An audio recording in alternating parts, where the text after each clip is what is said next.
Hello guys, welcome back to our channel आयरस टांग। और आज हम करने वाले हैं रसशास्त्र एवं भेषज कल्पना पेपर 2 का एक मोस्ट इम्पॉर्टेंट टॉपिक भस्म, जो 5 या 10 मार्क्स में पूछी जाती है। हमारी पहली भस्म है स्वर्णमाक्षिक भस्म। स्वर्णमाक्षिक भस्म चाल्कोपाइराइट, जिसका शोधन जो है वो एरंडतैल प्लस मातुलुंग नीबूसोरस या फिर कर्लिकनसोरस में किया जाता है। डोला यंत्र विधि से 6 घंटे स्वेदन किया जाएगा। इससे माक्षिक जो है वो शुद्ध हो जाता है। दूसरा, या फिर प्रतप्त माक्षिक चूर्ण को 7 बार त्रिफला क्वाथ बुझाना, जिसे निर्वाप करने से माक्षिक शुद्ध। यहाँ पे 2 दे रखे हैं, कोई भी इन दोनों तरीके से किसी से भी शोधन कर सकते हैं। पहला है एरंडतैल प्लस मातुलुंग नीबूसोरस। डोला यंत्र विधि में 6 घंटे स्वेदन से माक्षिक शुद्ध हो जाता है। या फिर प्रतप्त माक्षिक चूर्ण 7 बार त्रिफला क्वाथ बुझाने से माक्षिक शुद्ध हो जाता है। अब मारण कैसे करना है? शुद्ध माक्षिक प्लस गंधक प्लस मातुलुंग सोरस समान मात्रा में लेना है। इसकी भावना देनी है मातुलुंग सोरस की। उसके बाद पिष्टी बनाकर सुखानी है। फिर मूसा में 5 बार वरापुट देना है, उसमें पाक करना है, जिससे माक्षिक की भस्म बन जाती है। शुद्ध माक्षिक लेना है गंधक समान मात्रा में, मातुलुंग सोरस की भावना देनी है, पिष्टी बनानी है, मूसा में 5 बार वरापुट देना है, माक्षिक की भस्म बन जाती है।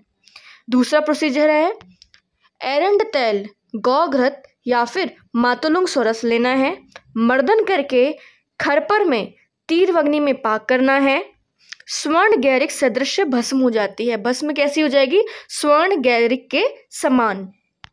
अब सत्वपातन, स्वर्ण माक्षिक प्लस 1/4 टंकण लेना है प्लस नीबूसोरस लेना है। इससे मर्दन करके सुखा लेना है, मूसा में रखकर तीव्र अग्नि में दमन करना है। इससे माक्षिक सत्व निकल जाता है। सत्वपातन कैसे करते हैं माक्षिक का? स्वर्ण माक्षिक लेना है, 1/4 टंकण लेना है, नीबूसोरस लेना है, मर्दन करना है। उसके बाद मूसा में रखकर तीव्र अग्नि में दमन करना है, उससे माक्षिक का सत्व निकल जाता है। अब अगर अशुद्ध या फिर अपक्व माक्षिक का सेवन करा जाए तो कौन कौन से रोग हो सकते हैं? नेत्र विकार, मंदाग्नि, कोष्ठ, हलीमक, कोष्ठ में वायु का प्रकोप, निर्बलता, व्रण, गंडमाला, विष्टंभ आदि रोग हो सकते हैं। नेत्र विकार हो सकते हैं, मंदाग्नि हो सकती है, कुष्ठ हो सकता है, हलीमक हो सकता है, कोष्ठ में वायु का प्रकोप हो सकता है, निर्बलता हो सकती है, व्रण हो सकता है, गंडमाला, विष्टंभ आदि रोग हो सकते हैं। अब इसका शमन उपाय क्या है? कुलत क्वाथ एवं दाड़िम त्वक क्वाथ पीना चाहिए। कुलत क्वाथ एवं दाड़िम त्वक क्वाथ पीना चाहिए। अब योग क्या क्या है इसके?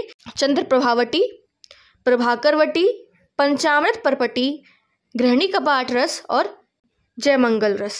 ये जो योग है इनमें स्वर्ण माक्षिक एक इंग्रेडिएंट है, इसका एक इसमें देखने को मिलता है। चंद्र प्रभावटी, प्रभाकरवटी, पंचामृत परपटी, गृहिणी कपाट रस और जयमंगल रस। मात्रा जो है इसकी आधे से 2 रत्ती। अनुपान है इसका त्रिफला, त्रिकटु, विडंग, घृत और शहद। त्रिफला, त्रिकटु, विडंग, घृत और शहद। अब हम इसके फार्मेकोलॉजिकल एक्शन की बात करें तो ये नर्वाइन टॉनिक है, एंटी डायबिटिक है, एंटीऑक्सीडेंट है, एंटी माइक्रोबियल है, एंटी एथराइटिक है, हेपेटोप्रोटेक्टिव है, anti inflammatory, immunomodulator, cardio protective और रेजुवेनेटिव एक्शन दिखाता है। क्या क्या है इसके फार्मेकोलॉजिकल एक्शन?